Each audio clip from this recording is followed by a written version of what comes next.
Hi, good morning, KW Milwaukee.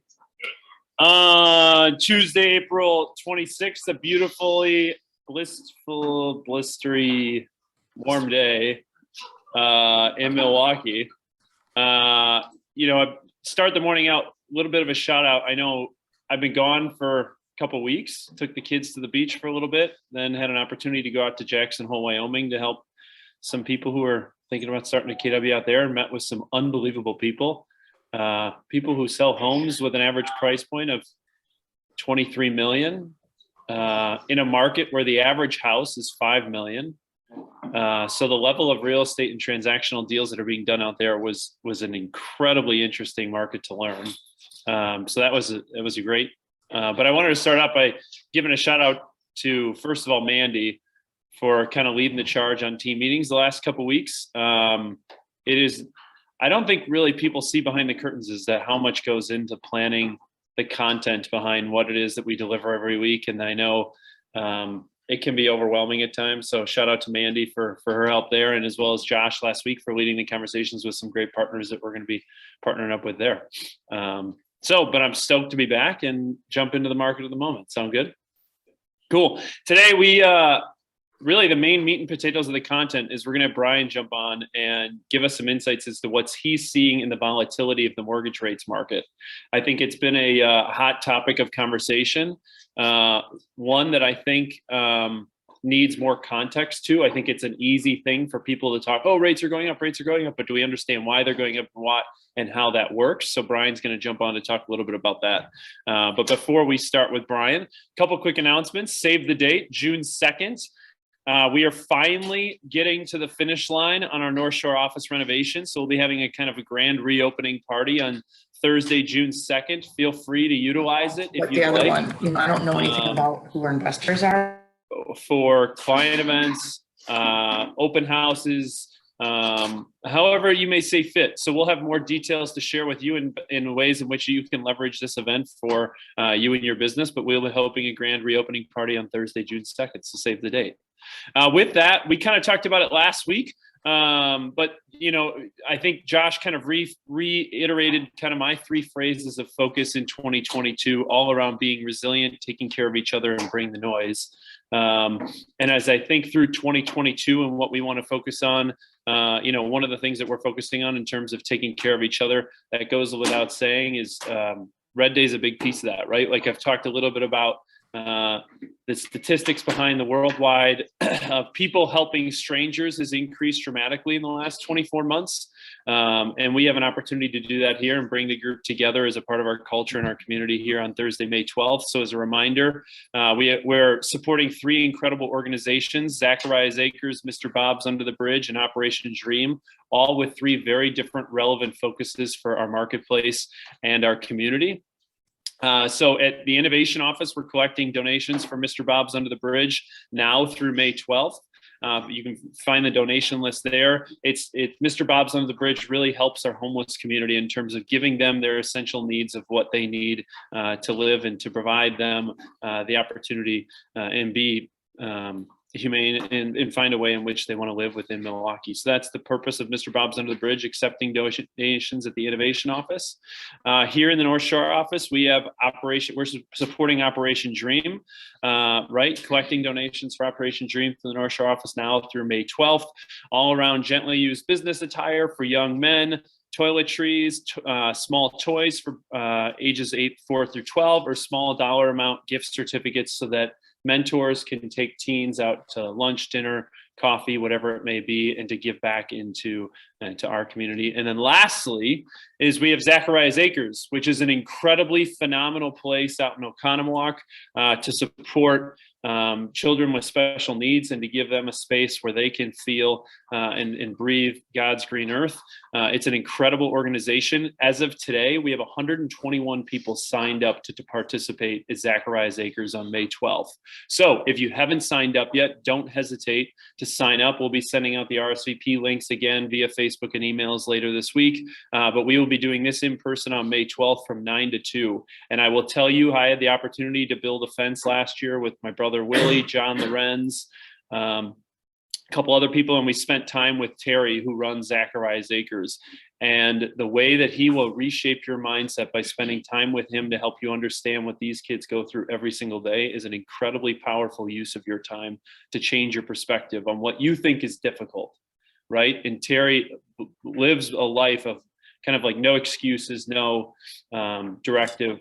And it's an incredibly powerful day. So I would encourage you guys to join us on Thursday, May 12th from 9 to 2.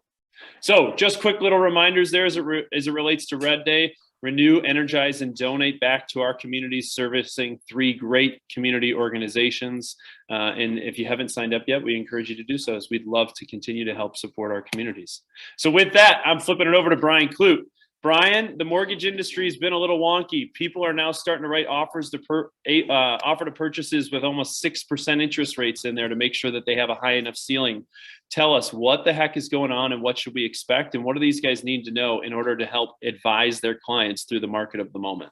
Yeah, thanks, Charlie. Hey, KW peeps, good morning. Happy Tuesday. I don't know about you guys today, but this gray overcast sky feels like a March day. So hopefully we can influx some energy. Mortgage is such an exciting topic, but it's kind of funny. I was thinking about this morning. I think National Twilight Zone Day is coming up in the next couple of days, and I thought it was really appropriate given what's been going on in the market.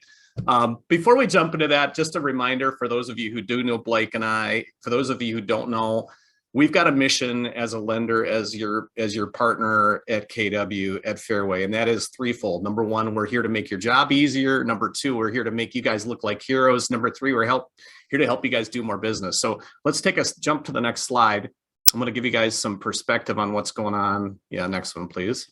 Okay, so this is the Freddie Mac U.S. weekly averages as of, I think this is actually last week. So as of last week, we showed a 30-year fixed rate at 5.11%. And keep in mind, anytime that Freddie Mac comes out with their rate survey, if you look at the little print right below that, it's saying 0.8 fees and points. That being said, the majority of lenders across the country, when they're quoting their 30-year fixed rate, they're quoting some form of discount points or rates. So, if we look at Milwaukee right now, Charlie, to your point, we're pushing up towards 6% right now. The chart you guys see here is going back to May 10th. And what we're looking at, I believe here, is the blue line. So this is, I'm sorry, this goes back to May of last year, not May of this year, because we're not in May of this year. I'm just making sure you guys are awake. So May of last year, 3%, we're almost double that in a really, really short period of time. And you know what? It doesn't take a rocket scientist to give a really simplified explanation as to what's going on, guys. It's all about inflation. It has everything to do with where the market thinks the economy is headed. So let's go to the next slide, please. Here's another great perspective. This takes you back to December of last year, 3.11%. And you can see this precipitous climb. This chart actually only goes back to March 31st. So again, we're in that mid 5% range. Next slide, please. This one, I believe, takes us back to 2016. So, you can see again that spike dated March 31st. It takes us back to rates that we saw back in November of 2019. I think one of the things that I went to a mastermind event this last weekend with a small group of top lenders across the country, top real estate agents across the country. And one of the big takeaways that we all had is we have such a myopic view of what's going on in the market, right? Like we see things based on what's happened over a 30, over a 60, over a 90-day period. And today feels like it's forever. But the truth of the matter is we really have to put things into the grand context. So if you could take us to the next slide, please. This is one of the power scripts that I think we may have shared this before, but I think it's really imperative that you guys, when you're talking to your buyers, because buyers are thinking the same way as well, right? They think in the back of their mind, hey, my buddy just bought a home, 3-6 months ago. He got a rate of 3.5%. And while it's true that you're not going to be able to get the same rate you did 5 weeks ago or 5 months ago, you are going to get a better rate that was possible at almost any other point in history. And this is where we've got to take and look at the big picture. So if we take a look at this next slide, this is something that I would have you guys add to your buyer presentation. If you don't have a buyer presentation, you need to have a buyer presentation, because again, one of our jobs as professionals is to give perspective and framing to the conversations we're having with our clients. So this is something you may not have ever seen before, but this is literally showing a 200+ year history of interest rates. And if you look at this chart, this chart ends at 2015, which is showing rates at about 4%. So, it's not difficult to just sketch that out a little bit and show us in that 5 range. But, if you look across the baseline, if you were to just kind of draw an average or a norm across this, guys, you go back to World War II, you go back to World War I, you go back to the Civil War, you go back to 1800. I mean, historically, we're nowhere near what the highs are. I mean, if looking at where rates were in 1980, I mean, that's kind of scary stuff, right? So again, perspective is so critical when you're having these conversations with buyers. Next slide, please. Another piece that I think is really imperative that you need to make sure that you're taking into consideration when you're talking to your buyers is that they're coming to the table with a lot of assumptions. And in many, many cases, these assumptions that they're making are not accurate assumptions. And so this to me is one of the biggest talking points that you could be having with your buyers right now, okay? And that is this myth. And this myth, we've been talking about this. I got into this business in 1998. Yes, I got a little gray, actually a lot of gray in here. But this myth has pervaded conversations for the 23, 24 years I've been in business. And that is this: the Federal Reserve does not control mortgage rates, I'm sorry. The Federal Reserve does not control mortgage rates. The truth is that mortgage rates are determined by the trading of mortgage bonds. Mortgage bonds are also called mortgage-backed securities. And why that's relevant, you guys, is this. We've seen the Fed come out and say that they've increased rates. We're hearing conversations that the Fed is going to increase rates in the future. In the back of people's minds, what they're anticipating is, okay, if we're at 5.5% now, and the Fed is talking about increasing rates a 0.5 point in the future, it does not relate to mortgage rates increasing.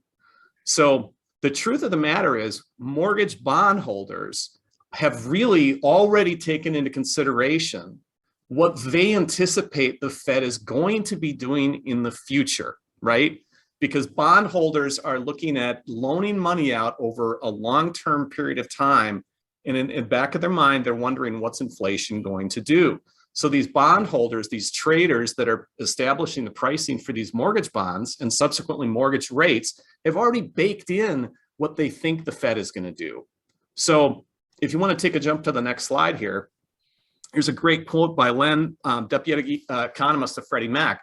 Mortgage rates are likely to continue to move slightly. I'm going to add slightly higher throughout the balance of 22, although the pace of the rate increase is likely to moderate.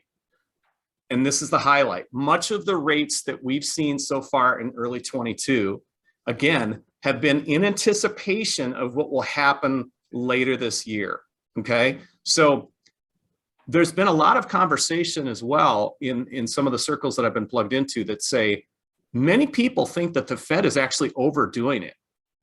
And if they think the Fed is overdoing it, there's a really, really good chance, and I keep hearing this more and more, that we actually may hit a recessionary period. And why that's important is that when we hit a recessionary period in the market, that means rates could actually ease back down. So a couple talking points when you're having conversations with your buyers. Obviously, we want to set a sense of urgency with people, but I think a sense of panic, thinking that rates are going to continue to ramp up and get into this, 6.5%, 7.5%, 8% range. I just think that there's very little chance that that's going to happen. So next slide, please. Okay, another piece I would have in your buyer presentation book, and that is to show what the impact of rising mortgage rates will be on somebody's mortgage payment. So if we take a look at this chart, let's just keep it simple. On this very center, we've got a $400,000 loan. If interest rates right now are right around 5.25%, we've got a $2,200 payment. If rates did push up to 6%, we're looking at that payment increase to almost $2,400. So again, I think that the messaging here, when I'm talking, and I always think about it this way, if I were in your shoes and I were having conversations with my buyers, what I want to be able to do is provide them with some leadership. And leadership to me in terms of communicating these messages is it's not as bad as people are saying it is, but not creating too much of a rose-colored glasses. But here's the reality. The reality is if you do wait, we know a couple things. Number one, there's a chance that rates are going to rise a little bit further. And number two, and you guys know this already, the impact on what the cost of these homes is going to be as we continue to see appreciation. So, translation is, and we always chuckle because we say this and people laugh at us, but there's never been a better time to buy real estate, right? So put this in your buyer presentation book and make sure that you share this with everybody you're talking to. Next slide, please. Okay, here's another great piece that I would be sharing, because I think what happens is that as buyers get into these markets where they start to see things shift quickly, right? They start to see the interest rates. They start to kind of, curl up in like the turtle shell, right? But one of the things that I think is really important to show is this chart shows that buying a home is really a hedge against inflation, right? So if you look at the various different decades and what the inflation rates were, take a look at what the home price appreciation is. In the 70s, inflation 7.1% average. Real estate was appreciating at almost 10%. In the 10s, 1.8% inflation. Wouldn't that be nice? Real estate appreciation, 4.9. 2021, 6.8% inflation, 18% home appreciation rate, right? So if you're looking for a great place to be able to put your money, that's not going to be hit with the eroding effect of inflation, there's no better place to go, right? Next slide, please. Brian, I would, of all the information you've shared so far today, I would reiterate this slide with almost everyone in this room, because I think inflation is the hot button topic across the media, across the industry. Everybody's talking about inflation, and as being the industry professional or being the economist of choice for your clients, this is a great way to show that everybody keeps saying, well, prices are rising, prices are rising, prices are rising. Well, this also shows the inflationary pressures that we're facing and showing the real-time impact of the investment that you have in real estate is a very safe and stable investment that is a hedge against the inflationary topic. So as you have buyers that are concerned about these rising appreciation rates as well as rising inflation, what is this going to do for my investment? It's a great topic of conversation to be the economist of choice to your clients to help mitigate some of those concerns that your clients may have. Yeah, and Charlie, I think a big piece on that as well is that people forget the fact that when you buy real estate, if you're buying and if you're leveraging by taking out a mortgage, and let's just keep it simple and say that you put $100,000 down and your property appreciates $100,000 over the course of a 3-year period, you've just doubled your money, right? Because the appreciation that you have on the asset itself is going to appreciate regardless of whether it's got a mortgage or not. So, for sure, it's a great point. All right, here's another great slide, and again, getting back to the concept of being the economist of choice for your buyers. This is a beautiful chart to be able to show based on what the home price expectation survey is. If you're buying a property right now for $360,000. And I can get you guys the data that backs this up, but you look at that over a 5-year period and that asset looks to appreciate, I think conservatively up to $450,000. You've got a $96,000 increase over that 5-year period of time. I don't know anywhere else right now that you could take and invest your money and get that kind of a return, but another critical piece.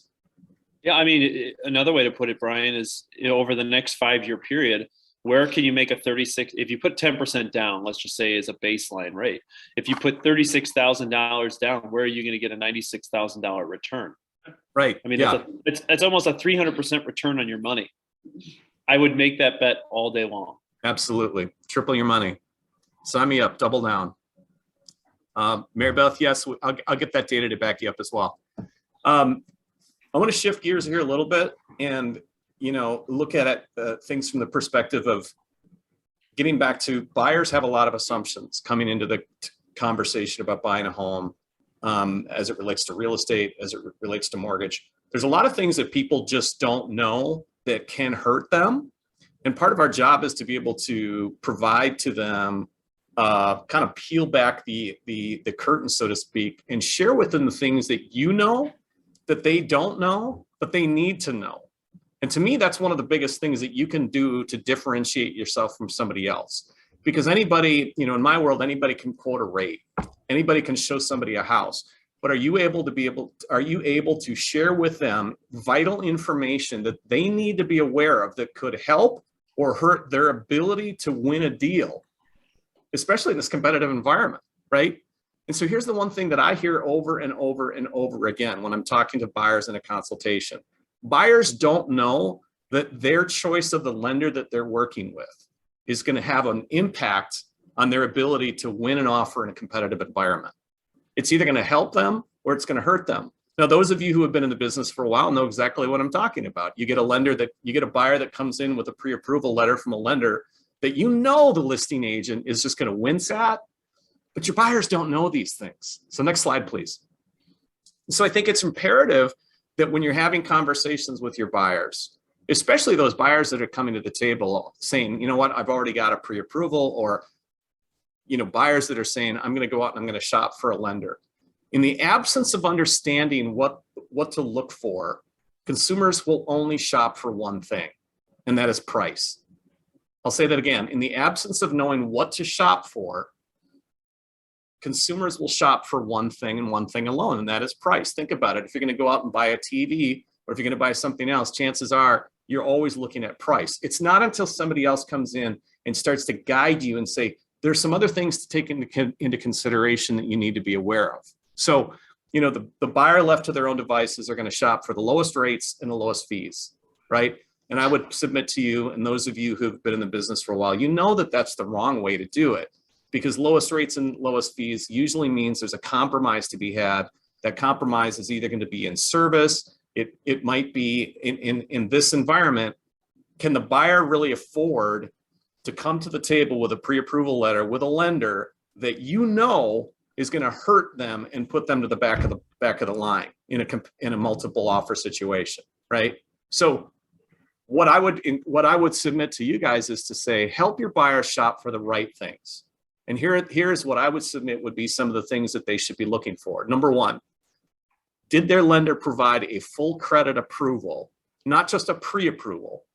And to give a little bit of context to that, the simple differentiation is this: a pre-approval is an opinion that a loan officer has issued to both you and the buyer, that when that buyer goes under contract, that they think there's a very high likelihood that that loan will be approved. Okay, it's an opinion from the loan officer. A full credit approval is a decision by the underwriter. So again, opinion by a loan officer versus a decision by an underwriter. In effect, the underwriter has reviewed the assets, the credit, and the income and says, Mr. or Mrs. Buyer, this loan is now approved subject to financing. So Fairway has a program whereby we can completely pre-underwrite that file, which is going to provide a much higher degree of certainty to the buyer and put them in a far better position than a standard pre-approval. Second thing is, Brian, yes, Charlie. give us the cliff notes on the right way and the wrong way. Yep. What's your 30-second elevator pitch? 30-second elevator pitch. The lender that you're looking to work with needs to be able to help you position you to put you into the front of the line in a competitive offer situation. That's it. And it's all as it relates to the right way. And you talk about a full credit approval, appraisal contingency, financing contingency, the gap guarantee, the reputation, and accountable to the buyer's agent to make sure the deal gets done. Right? Right on. Perfect. Now I want you to transition and talk to us a little bit about a program across all of Fairway that you guys are rolling out, right? That the Fairway cash guarantee. What do these guys need to know as it relates to the Fairway cash guarantee? Yeah, absolutely. So basically, guys, this comes down to one simple thing. We have such confidence in our ability once we've pre-underwritten a file that when a buyer goes out to write an offer, we are saying at Fairway that if that deal does not close because of anything finance related, we're buying that house. Simply put, if the seller decides that they don't want us to buy the house, we'll actually give them $10,000 to be able to walk away from that deal. So again, we're putting our money where our mouth is. Other lenders have said, hey, we'll give you $5,000, we'll give you whatever. We're saying we're going to buy the house. And oh, by the way, if we do that, the co-broke on that deal does get their commission. Hey, Blake, anything to add to that? No, I think. No. Okay, I had Blake there. Simple, there's some nuances to this, guys, but there's no real small print here. If the buyer can't do the deal because of financing, we're buying that house. There he is. And Brian, what about if the buyer loses their job? Buyer loses their job, we're buying the house. Yeah. If the appraisal comes in low, we're buying the house. If the buyer wants to walk, Fairway's buying the house. Fairway's not buying the house. I'm kidding. Fairway's acquiring a lot of real estate this town. Become an REO company, right?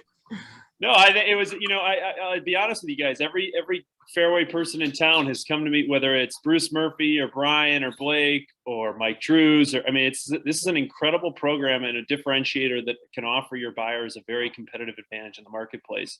It is something that is new that they're rolling out. We're getting more details to the program, but we wanted to make you guys aware as to the guarantee that Fairway is willing to put. And again, if I'm a lender, I'm just going to tell you right now, why are they doing this? They're doing it because of this slide right here.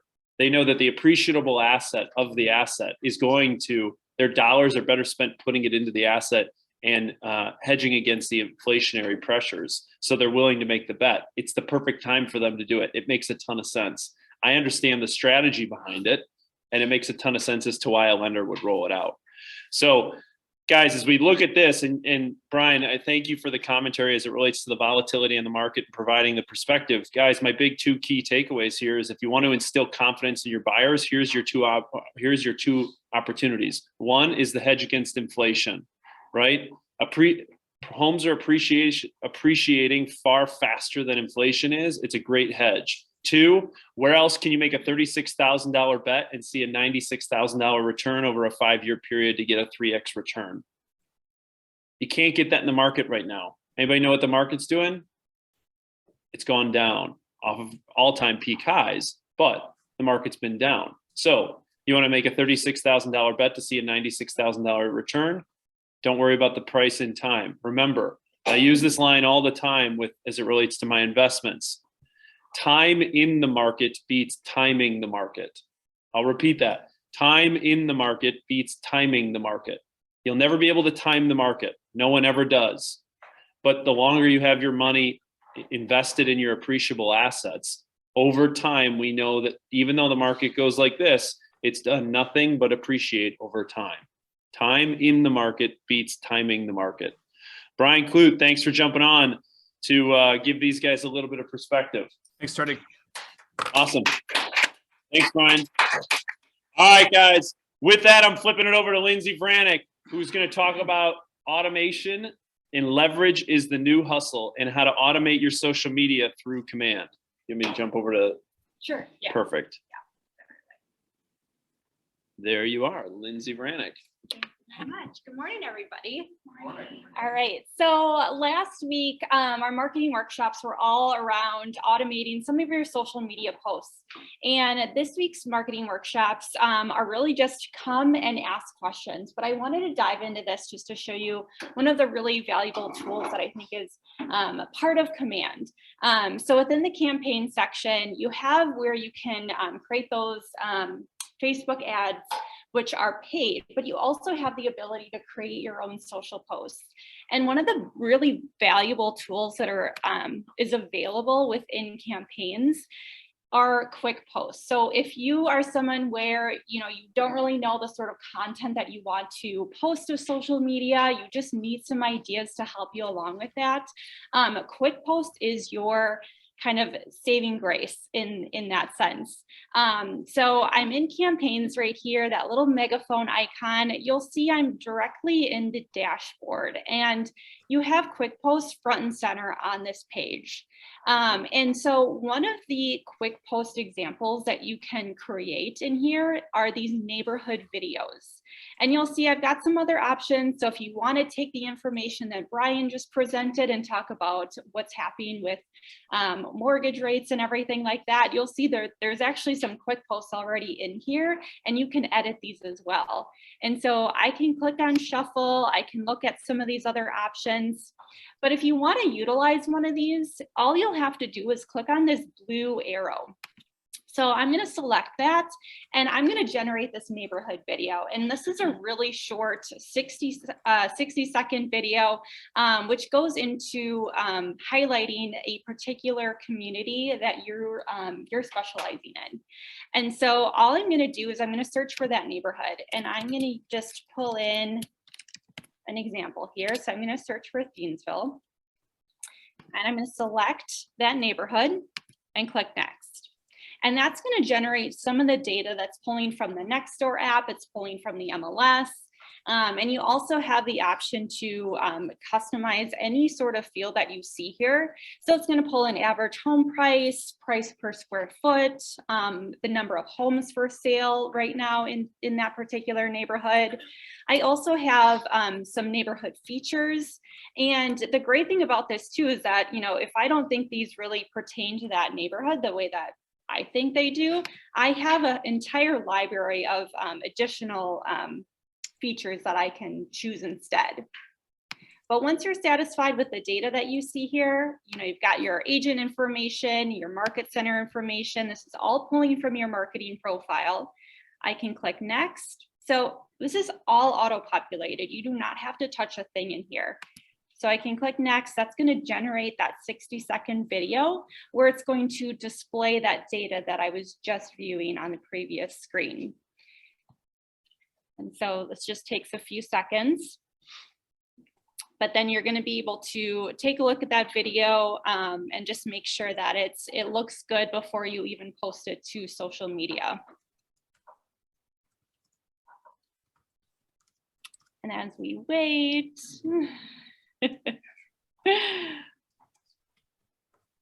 and I just did this about 30 minutes ago, and it did not take this long. So I don't know if it's just the Zoom meeting or what.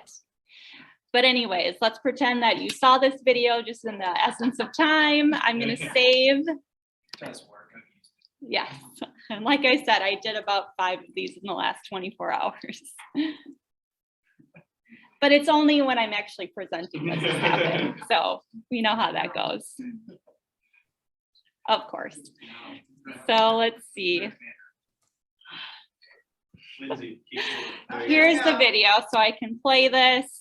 Again, I can preview it. It creates this really nice, cute looking video. It's going to display all of that data pertinent to exactly what's going on right now in the market. Anyways, I'm going to save and I'm going to post the video. It's going to take me to where I'm actually going to post it. So I can include some additional text. So I can say, you know, what's going on in Thiensville? Check out the video below. I can add emojis into my text here. So you can get really sort of creative in this. I've got the video, and then I have the option to either schedule the post or I can post it immediately to my Facebook business page. And so you'll see I can choose the specific date and time. Maybe I want to schedule this for Saturday at 10 a.m. Great, there we go. I've got my business page already connected in my command account, but then I'm going to go ahead and schedule the post. And then it's going to ask me again, do you want to schedule this? Great, so now I've got this scheduled for Saturday. And the great thing about this too is that I have this entire calendar, and you know, I can view it by week, I can view it by month. So I've got everything scheduled. I can see what I have scheduled in the past. I can see what's scheduled for future. And the great thing about it is that you can take 20, 30 minutes a month and just schedule it weeks out in advance, months out in advance, so that you're not going in here every single week thinking about, or every single day thinking about, what do you want to post to your Facebook business page.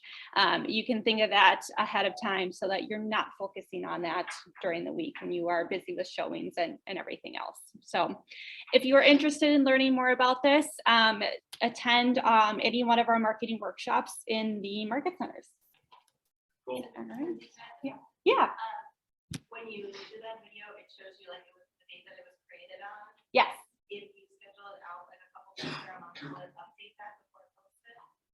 That is a really great question. I would have to check that out. I don't know if it does. Brad, do you know? It did, yep. Okay, it does So update the I watched date. Old videos that I made.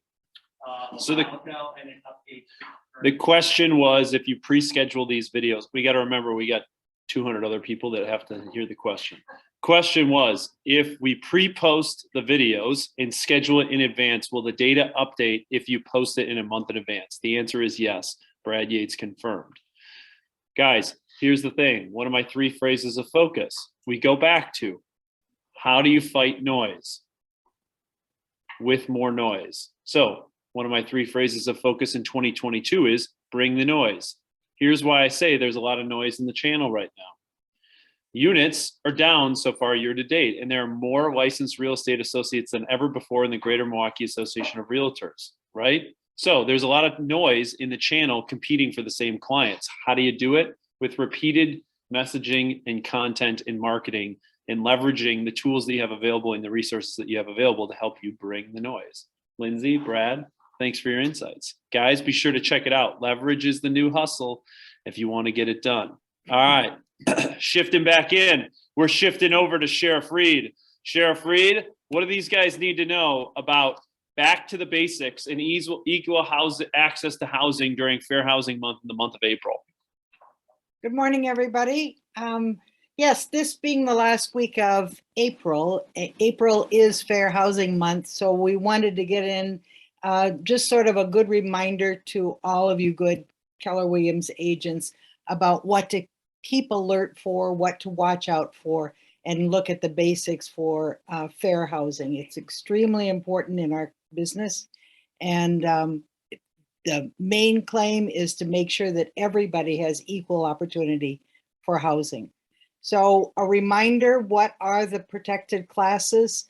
Race, and that is expanded on the definition of race. So there have been lots of court decisions lately about what is considered a race and whether it was a complaint against fair housing or not. But looking into it, there is a broad generalization definition. Color, the color of one's skin, the national origin, and it doesn't have to be the origin of that person. It could be their family, their grandparents, or even ancestors, where they came from. Religion, sex, familial status, and disability. Those are the main protected classes. Of all of these classes, disability is the one that has the most complaints, not race, not national origin or religion, but disability far outnumbers complaints against fair housing violations. So if you are working with a client with a disability of hearing or sight or mobility, make sure that you as an agent for that client know all of the laws about representing that person fairly. Next slide. Wisconsin has added on other protected classes: marital status, ancestry, source of income, sexual orientation, age, status of victims as of domestic abuse. There are properties that are for people over 55 or people over 62. Make sure that you are aware of those conditions on listed properties that have those senior age discrimination laws.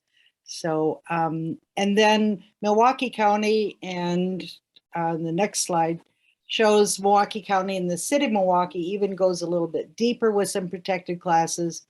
of gender identity or expression, military service, domestic partnership, genetic identity, homelessness, receipt of rental or housing assistance. It just means that you cannot, or a landlord or an owner, a seller, cannot discriminate or block the opportunity for anyone in these protected classes to be able to get housing. So make sure that you're aware of these. That's what we're doing today, is just a reminder to all of you that fair housing is more than just race or more than just disabilities. There are quite a bit of protected classes that you have to be always aware of. And the last slide I have regarding this, when you are advertising or when you're working with a mortgage broker, make sure that there is no discrimination there as well. If you see as a buyer's agent loan terms being a little bit different based on fair housing, points being different, or the service of the mortgage broker being different, property appraisals, home loan modification, homeowners insurance. You are not the policeman of this, but you certainly are the watchful eye. And because you work with so many different lenders, make sure that if there are any lenders that you see are showing discriminations, that you bring it to our attention, and you can file a complaint and we could help with that. Under advertising, make sure that it talks about preference, limitation, or discrimination based on a person's membership in a class. It could be that this class is excluded in this advertising discrimination, or it could be that they are only ones included. That is also a violation of fair housing.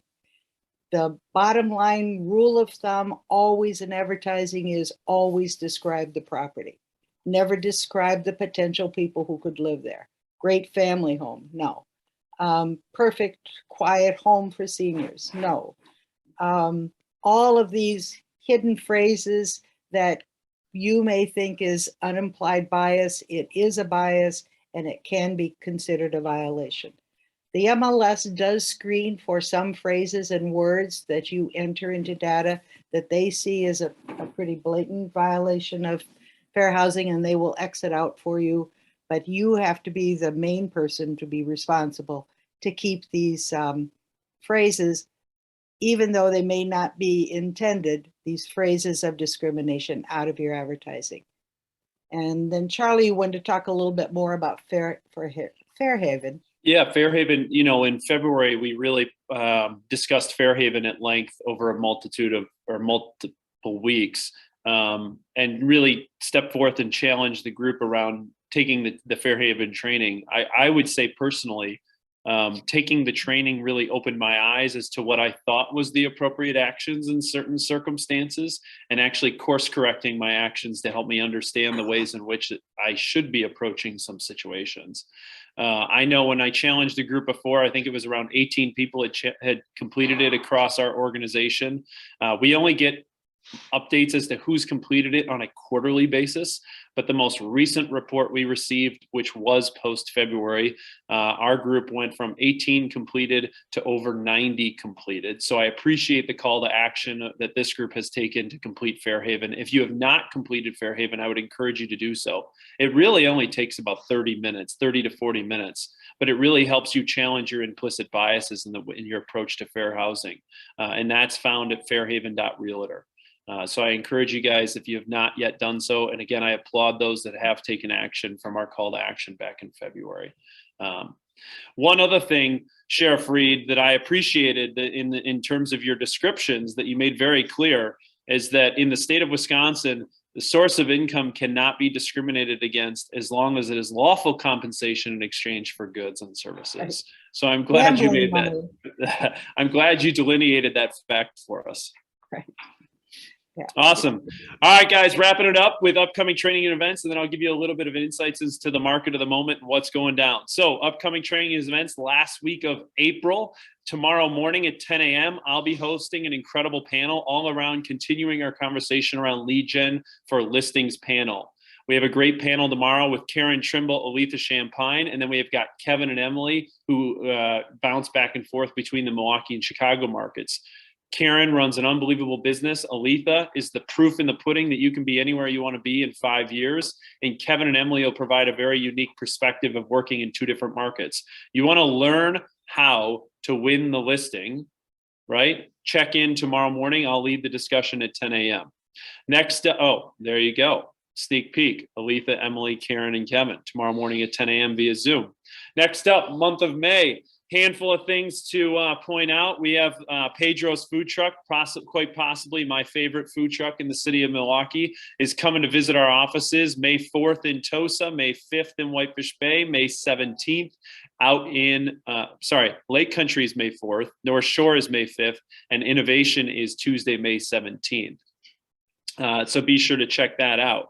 On May 11th, I'll be hosting a profit share panel all around those that have leveraged profit share. It was one of our most watched and participated on YouTube channel videos last year. So if you want to grow your profit share tree or passive income, May 11th, please note that all of our offices will be closed because our entire leadership team will be participating in Red Day. So we encourage you guys to participate with us. So our offices will be closed on Thursday, May 12th for Red Day. And then the rest of the things you can see there. One other thing to call out, the offices will be closed on Memorial Day, May 30th, and there will be no team meeting on May 31st. Be on the lookout for the May training calendar coming soon at you. Free headshot day, please sign up is required out in Lake Country. If you need a new headshot, they'll be doing it outside in the Lake Country office. So if you need a free headshot, May 4th, make sure to register for that next week and then save the date, June 2nd, grand reopening party here in the North Shore. If you've ever been to a KW party, you know it'll be fun. So save the date, June 2nd from 4 to 7. All right, I'm wrapping it up with the market of the moment. What are we seeing from a trends perspective? And this week I did it on a weekly basis so you can see week by week some positive trends that we're seeing within our industry, despite the pressures that we're facing from a macroeconomic standpoint. Okay, here you go. Showing time activity. I haven't shown this in a while because I knew the dip was coming, and the dip occurs always at Easter. So showings really fall off around the Easter timeframe. Part of it, a lot of it has to do at the Easter Passover timeframe because of spring breaks. So we saw that dip that always occurs around the Easter Passover timeframe, and you can see that the showing activity really bounced back. The dark blue line is what we saw as a comparison standpoint versus 2021. The light blue line is what we saw in 2020. No surprise. Easy comps and easy hurdles as it relates to showing activity in 2020. And it's actually, I'm quite impressed, despite increased interest rates, that hasn't quelled buyers showing activity within the marketplace. Very, very positive signs for demand. Now, as it relates to sales absorption rates is the percentage of inventory that goes under contract on a given week. Okay, last week, 16.2% of the inventory went under contract. The week before was 15% of the inventory. The week before that was 16.5%. Again, what I want you to hear is despite everybody's discussions around inflationary pressures and despite the interest rates rising, it is not preventing deals from being had. So homes that are coming on the market and you have able and willing buyers that are pre-approved and have their finances in order are getting into the homes that they desire. It has not quelled demand and it continues to rise. Now, let's take a look at units under contract. I want to confirm. Yes, units under contract. Last week was 548. The week before that was 509. The week before that was 586. The 3 highest consecutive weeks we've had in 2022.